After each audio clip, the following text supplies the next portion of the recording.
Good morning, good evening, namaste, hola, bonjour, and marapan. This is Namya Joshi, your host for the day.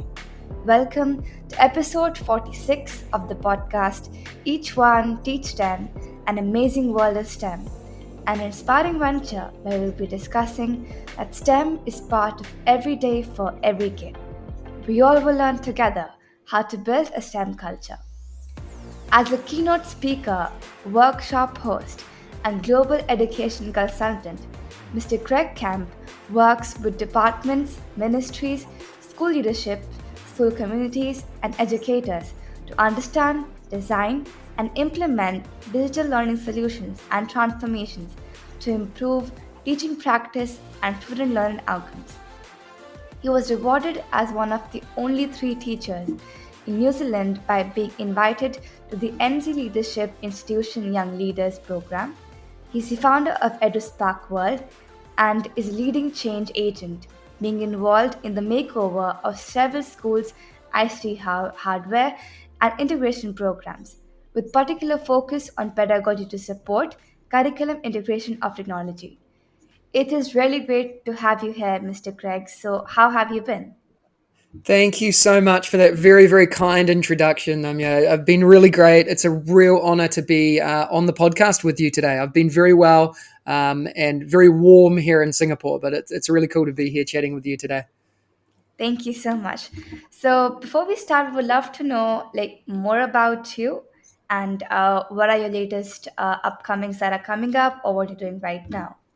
Yeah, thank you. I am originally, as you can tell by the accent, from New Zealand, and I've been in education my whole life. So, as an educator, a lifelong educator, I sort of went to school. I went straight into education. My mum was actually an educator, so that sort of inspired me to get connected into education. And then from there, really, I took the dive into teaching, not knowing that that's what I wanted to do. But I taught in the public education system in New Zealand for about 8 years as a teacher and then a deputy principal before 11 years ago now, a long time ago, making the move to Singapore and teaching in a small Australian curriculum school and then moving to be the director of technology and innovation at a large 3,500 student American international school here in Singapore. Since then, I left a school system, the silo of a school, and started my own consultancy company. And now I work with edtech companies and schools from all over the world, supporting them in the way they use technology to authentically add value to student learning. I'm also the founder of Eguspark World, and that's my main project at the moment, building a professional learning ecosystem for schools, which we can talk about later on. But talking about education, STEAM, learning, technology integration is my jam. So it's a real honor to be invited to chat with you. Thank you so much. And it's really motivating how you started from just teaching in a small school to being a director and then to tech companies all over the world to make student life value adding. So, could you tell us more about your experience in education?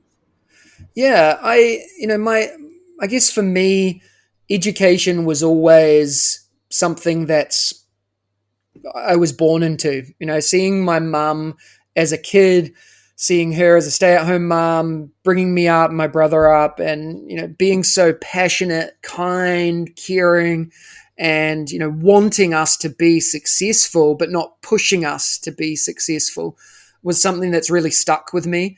My mum actually didn't become a teacher until I was 18. She was in her late 40s and decided that she wanted to be a late career educator. And she went through teacher training college at a late age and actually is probably one of the best educators I've ever seen. And I'm not just saying that she's my mum, but because I've seen her in action. She used to work with 5-year-olds starting school. And just to see that pure passion for learning that you don't always see in teachers, Namya, you'll have this. You would have had some teachers that you loved, some teachers that you didn't love. We're all like that. We all have teachers that we love and teachers that we don't necessarily connect to. But my mum was one of those people that just everyone loved, everyone learned with. So that really stuck with me throughout my career. It's why I became a teacher. It's why I taught in a primary school. It's why I came overseas. It's why I moved into consultancy to make a bigger impact. And I think for me, it starts with an important skill that I think not many people hold, and that's humbleness.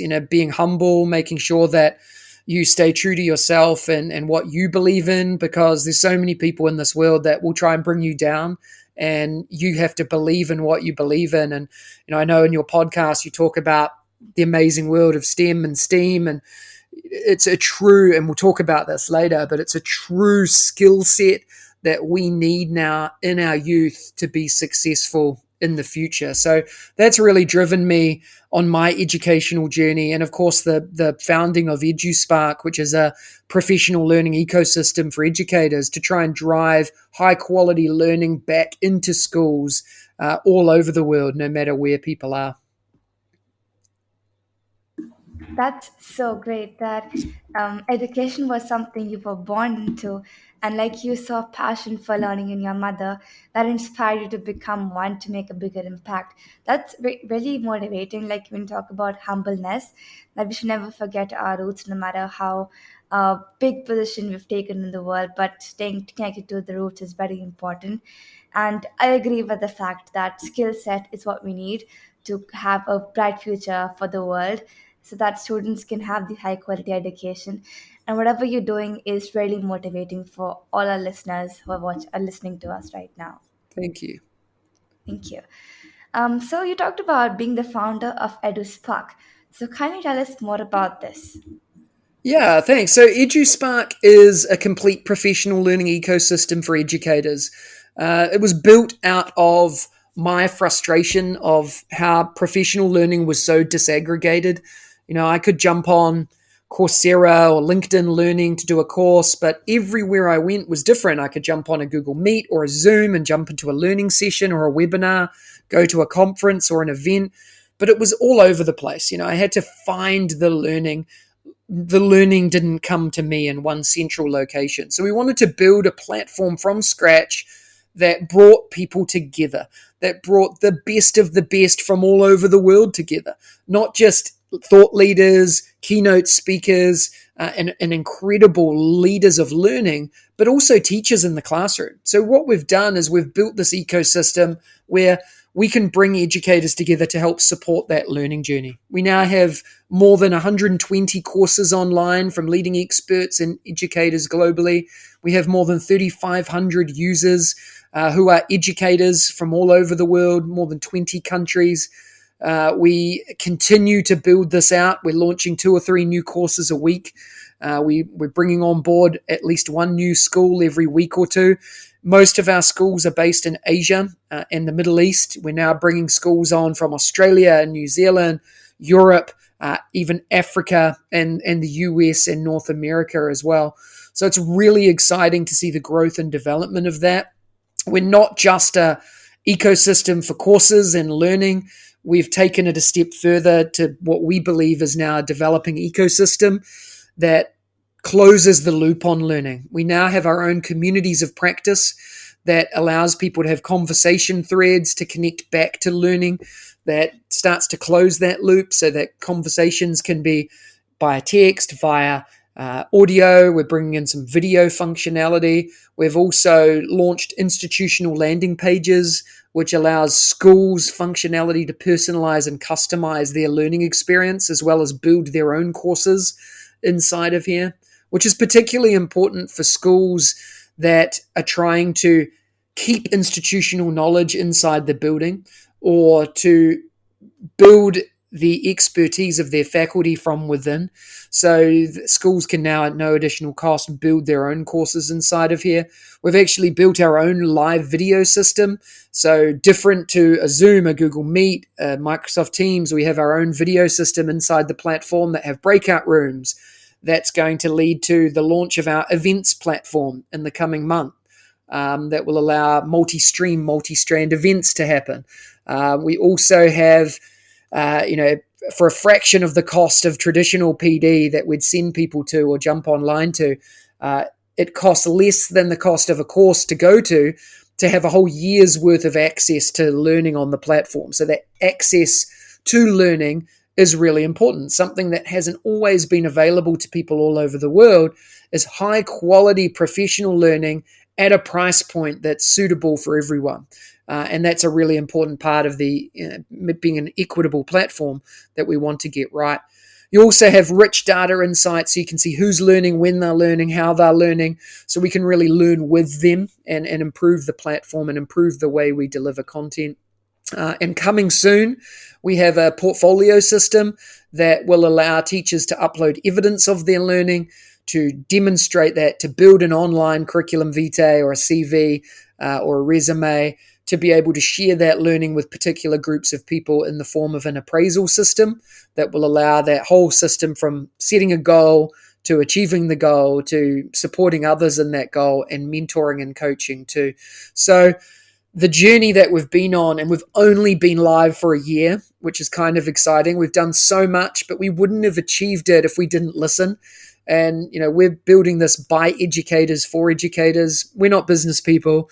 We're educators wanting to make a difference. So on that note, anyone listening here that thinks this could help them or their school in building learning opportunities inside of your institution, reach out and we'll make sure, Namya, we put the contact details in there. And if you mention that you've been on the show, we'll make sure we give you a big discount so that you can jump in and make sure that learning is accessible inside of your building as well. That's so exceptional that you're talking about how you had the frustration of professional learning being disintegrated. And I agree, like everything is all over the place. So that's how you came up with a platform that brought together people on a single platform with so many courses, educators, schools. And I love the point that you're talking about, like you being an ecosystem, developing more ecosystems. And by listening to you, I've understood that the features of your platform are really inclusive, that you're providing access to like everybody and a platform that is suitable for everyone. So looking forward to your portfolio system, and surely I will add the contact details in the description box so that everybody could check it out. And Thank you. lastly, I love the point of by educators for educators. It's so cool. Thank you so much. Yeah, it's something that's really important to us. Right. Okay, so I'd like to ask you that why is professional learning and development so critical to educators nowadays? And what are you seeing the development in this space? Yeah, great question. So, professional learning is something that's often done in schools, but never really embedded in learning practice. It's never, I can go to a conference or an event, but then I bring it back and I'm too busy as an educator to actually implement change. So, the worst part about professional learning is always the change part because it's the hardest part to do. How do you implement change in an institution or organization that changes things to make learning better for students? That's the ultimate outcome of this. And without upskilling our teachers in our schools and our leaders in our schools, we're never going to make change. So, like in any industry, professional learning is critical. For educators, it's so important because we're the ones that are trusted with helping the youth of tomorrow grow and be successful, particularly now in this crazy, scary, different world that we live in. And staying up to date is more important now than ever before. And the fortunate thing and unfortunate thing about the pandemic that we've just been through has been that people haven't been able to travel and people are less willing to travel now. It's more expensive. It's harder to access learning. So I think having this high quality connected online learning space is critical. Face to face is still important. And I think it needs to be interconnected. We get so much from that face-to-face interaction, but we also now know that we can do it online. We've been there, we've done it. We realize that we don't lose any value in being connected online. So why can't that be a part of this learning ecosystem, hybrid ecosystem that we build?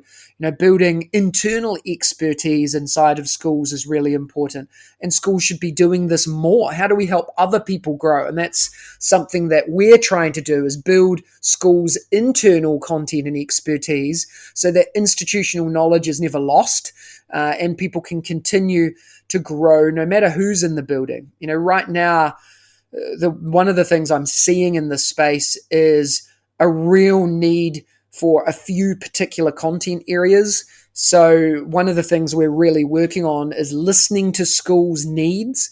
And the four key areas that schools are telling us right now that they need to grow and develop in are well-being, and that's well-being of staff, but also well-being of community, so students, parents, etc., and how to deliver a change into that space.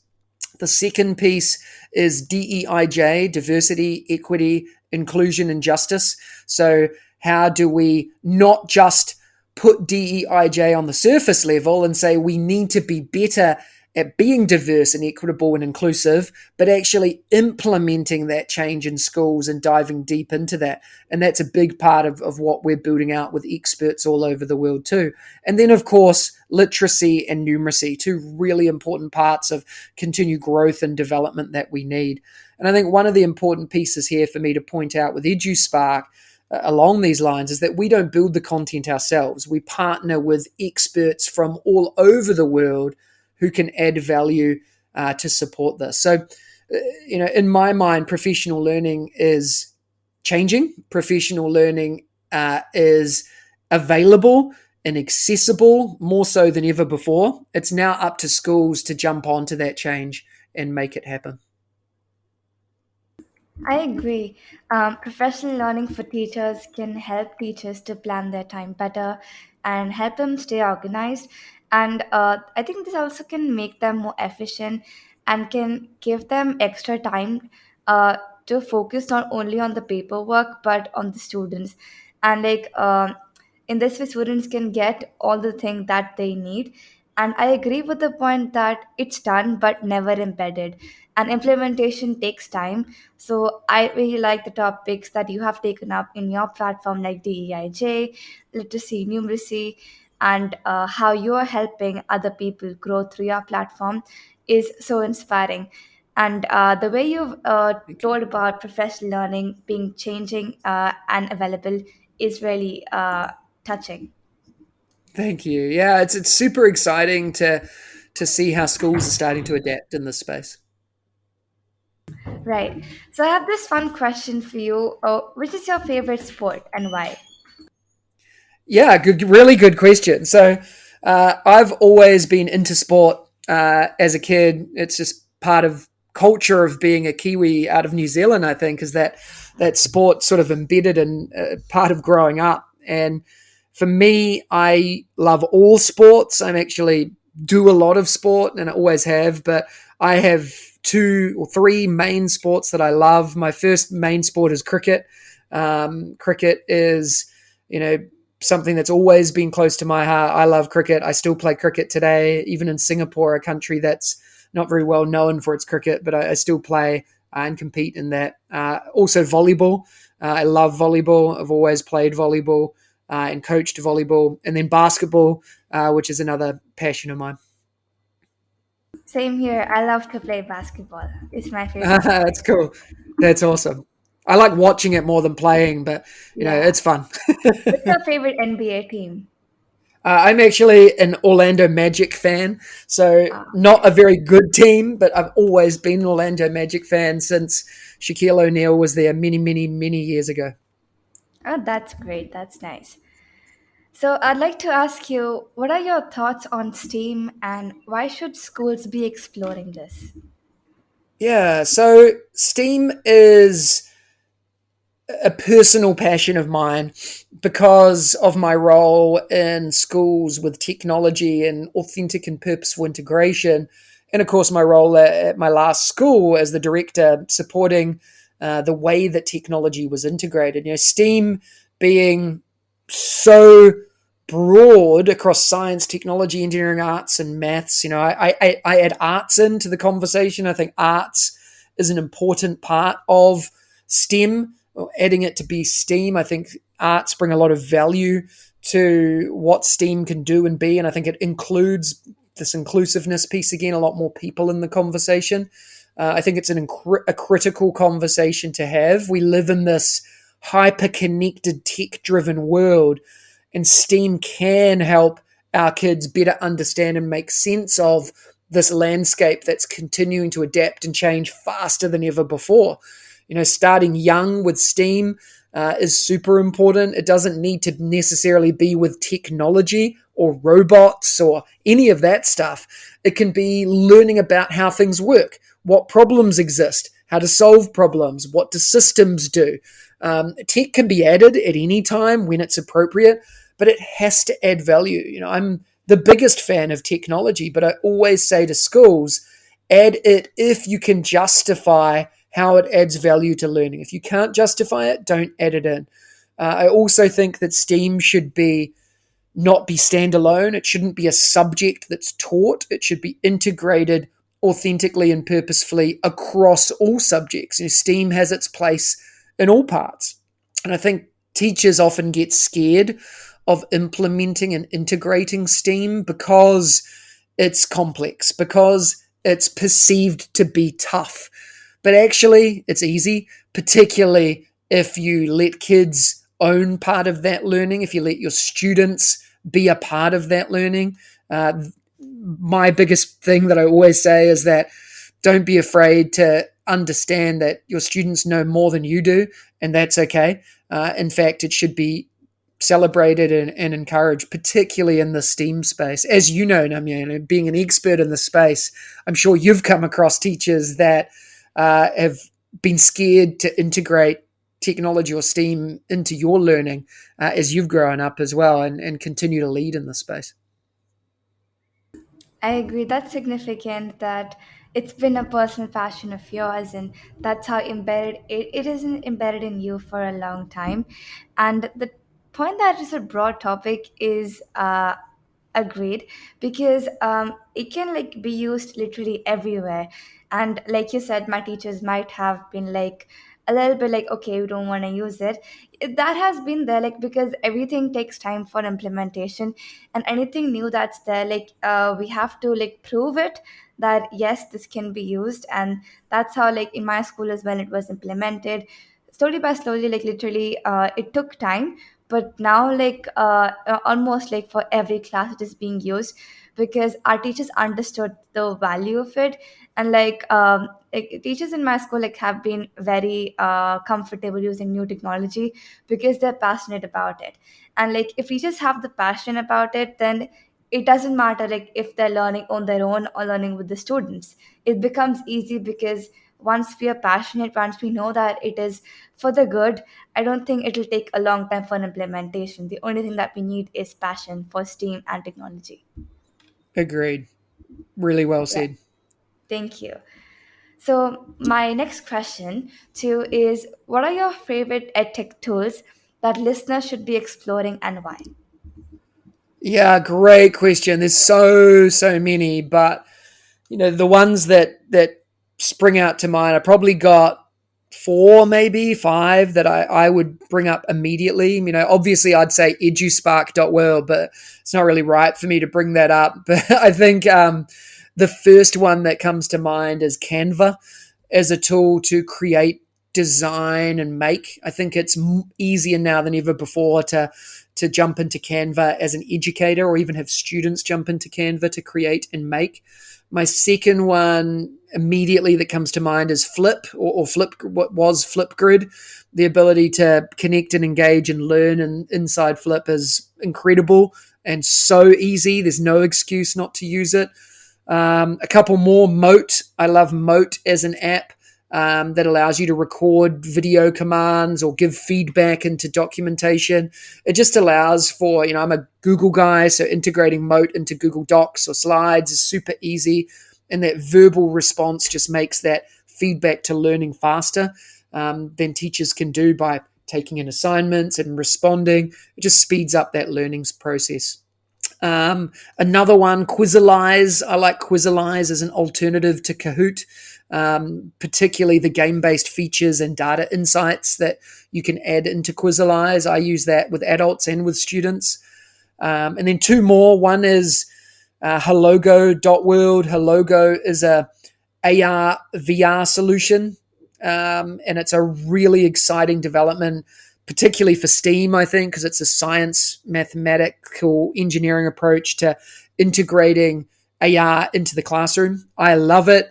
The founders are actually based in Asia, out of the Maldives, and are doing some really cool stuff. And Namya, you personally, you should reach out to them to have some conversations about the stuff you're doing and they're doing. I think there's some really cool partnership opportunities there. And if listeners want to jump on that too, it would be really worthwhile.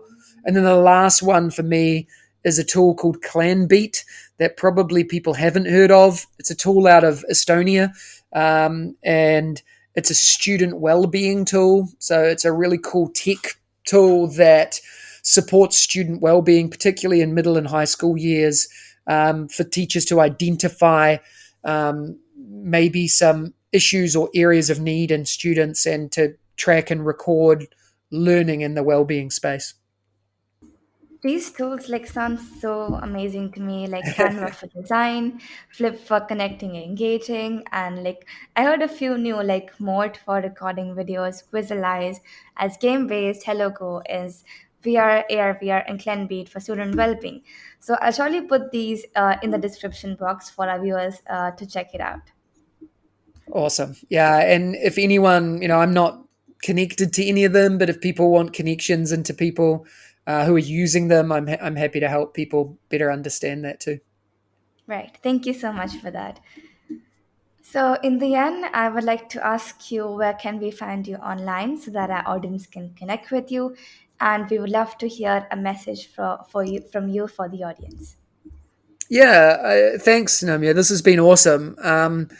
I'm pretty connected online. The best spaces to find me are on Twitter at Mr. Kemp NZ or edusparkworld. You can find me on LinkedIn by searching Craig Kemp Singapore. I'm sure Namya will put some of the links to these in the notes as well.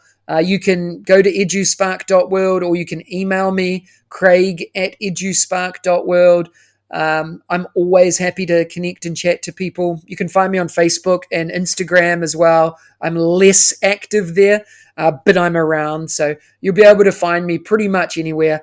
I'm the sort of person that's always open up for a chat, open to connect, open to learn more and be connected. I think a message from me, I think that teachers should be, if you're listening to this, if you're a teacher, you're an educator, you're a student, get connected, build a PLN, a professional learning network. That's been the biggest thing for me in my journey as a leader and a learner, has been being connected to people. And it still is today. There are so many spaces you can do that in. I choose LinkedIn and Twitter. They're the spaces that I feel most comfortable in. I think another message is take risks, try new things. Don't be afraid of technology, embrace it. I mentioned this earlier on. Give students a voice in your classroom. Let them be leaders. Let that voice out because they're the most powerful people in making this change happen. If people have questions, I'm always here to help. I'm always available. Don't hesitate to reach out. I'm always happy to be connected. Thank you so much, Mr. Craig. And listening to you today has just put this thought in my mind that inclusive educators believe in valuing student differences and supporting the learning needs to the greatest extent possible while helping teachers as well. So, thank you so much for being on my podcast today. It was such a lovely opportunity to have you here and listening to your learning experiences and whatever you've been doing since the past years. So, once again, thank you so much for being here. It was great to talk to you today. Thank you so much, Namya. I really appreciate it. It's a real honor to be on your show. Thank you so much. And thank you everyone for joining us and listening to this episode. And I'll see you in the next one. Till then, each one, teach 10. Have a nice day.